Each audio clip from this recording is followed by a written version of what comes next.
Hello students, আশা করি সবাই খুব ভালো আছো। আমরা পড়ছি class 4 English butterfly revision lesson. আমরা পড়ে নিয়েছি পেজ 1 থেকে 6 এবং আজকে আমরা স্টার্ট করব পেজ নাম্বার 7 থেকে। তাহলে চলো ভিডিওটি শুরু করা যাক।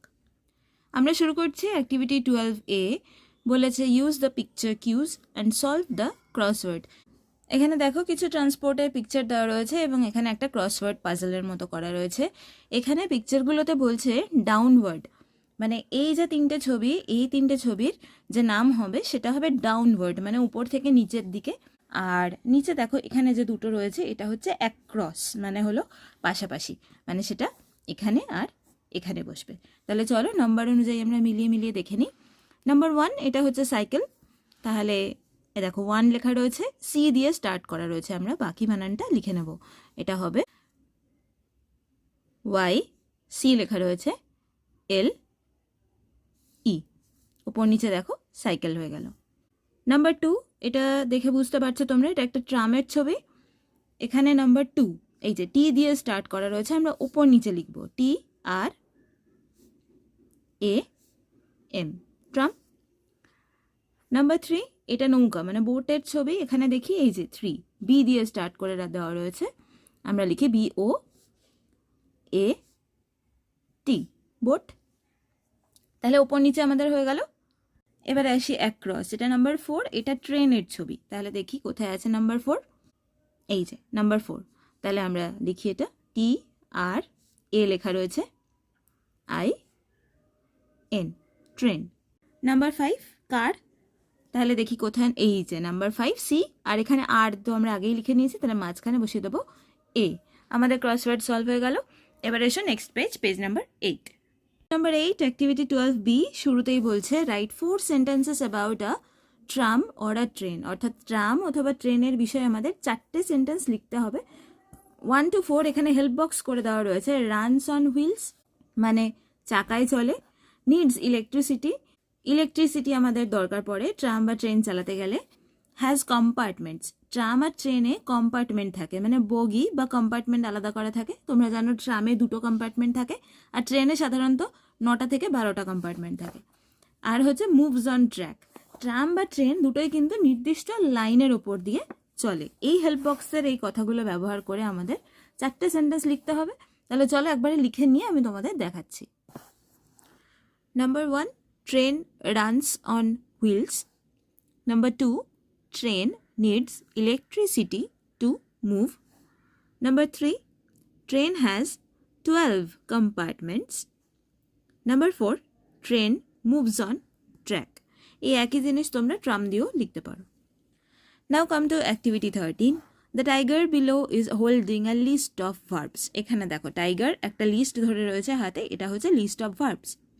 Complete the list the bear is holding with the past forms of the given verbs. এখানে বিয়ার রয়েছে, বিয়ার কি ধরে রয়েছে, এখানে একটা লিস্ট ধরে রয়েছে। দেখো একটা করে দেওয়া রয়েছে, অ্যাক্ট যে ভার্ব তার পাস্ট টেন্স হচ্ছে অ্যাক্টেড। তাহলে এই ভার্বগুলোর পাস্ট টেন্স আমাদের এখানে লিখে নিয়ে ফিল আপ করতে হবে। তাহলে কি হবে, এটা রয়েছে বিলিভ, বিলিভের পাস্ট টেন্স হবে B E L I E V E D, believed. Cook, এটা হবে cooked, COOKED, cooked. Lift past tense হবে LIFTED, lifted. ওয়াচ, এটা হবে ওয়াচড, WATCHED, ওয়াচড। গ্র্যান্ট, এটা হবে গ্র্যান্টেড, রাশ হবে রাশড, RUSHED।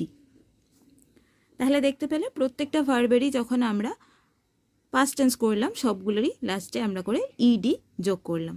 তাহলে এরকম অনেক ভার্বেরই পাস্ট টেন্স আমরা ইডি যোগ করে করতে পারি। Now come to the page number 9, let's talk. এখানে দেখো খুব সুন্দর একটা ছবি রয়েছে, এখানে পাহাড়ি একটা ঝর্ণা, তার নিচে একটা পন্ড তৈরি হয়েছে, সেখানে সবাই স্নান করছে।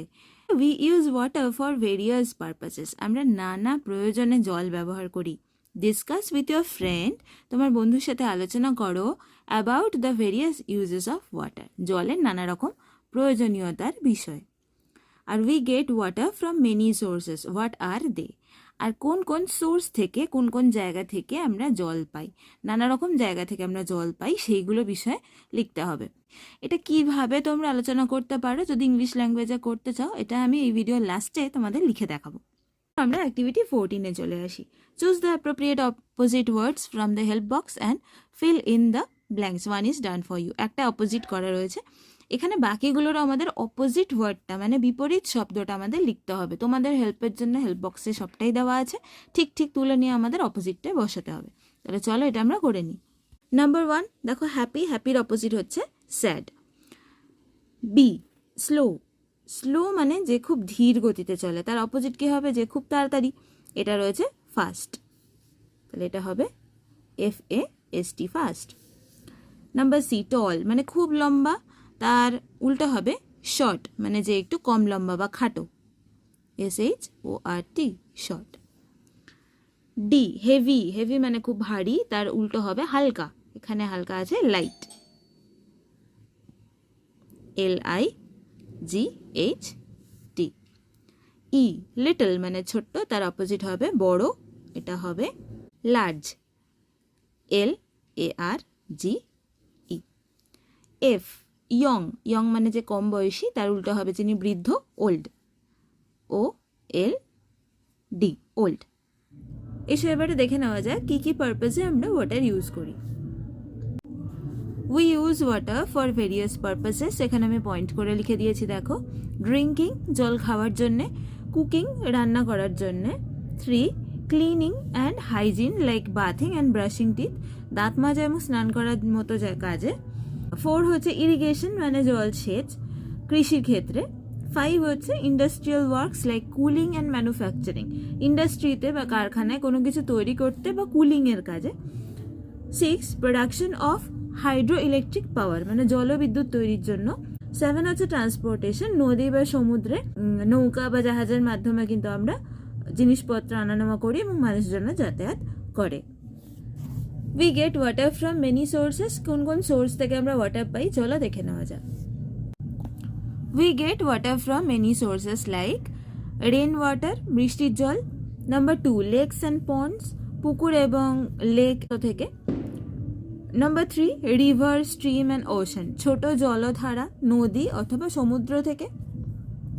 4 হচ্ছে ground water through wells and tubewells, মাটির তলায় জমে থাকা যে জল, সেই জলটা আমরা কুয়ো কিংবা টিউবওয়েলের মাধ্যমে আমরা এটা মাটির তলার জল ব্যবহার করি। নাম্বার 5 হচ্ছে ওয়াটারফল, যদি সেটা রিভারের মধ্যেই বলা যেতে পারে, ঝর্ণার জল। নাম্বার 6 হচ্ছে মেল্টেড স্নো মানে যেসব জায়গায় বরফাবৃত অঞ্চল সেখানে বরফ গলা জল। তাহলে আজকে আমরা পড়ে নিলাম পেজ 7, 8 এবং 9। আজকের ভিডিও তোমাদের কেমন লাগলো? যদি ভালো লেগে থাকে তাহলে কিন্তু অবশ্যই একটা লাইক করে দেবে, আর যদি এখনও চ্যানেলটিকে সাবস্ক্রাইব না করে থাকো তাহলে কিন্তু সাবস্ক্রাইব করে অবশ্যই বেল আইকনটা কিন্তু টিপে দেবে, যাতে আগামী ভিডিওগুলোর নোটিফিকেশন তোমাদের কাছে সঙ্গে সঙ্গে পৌঁছে যায়। তাহলে আজকের ভিডিও এখানেই শেষ করি, সবাই খুব ভালো থেকো।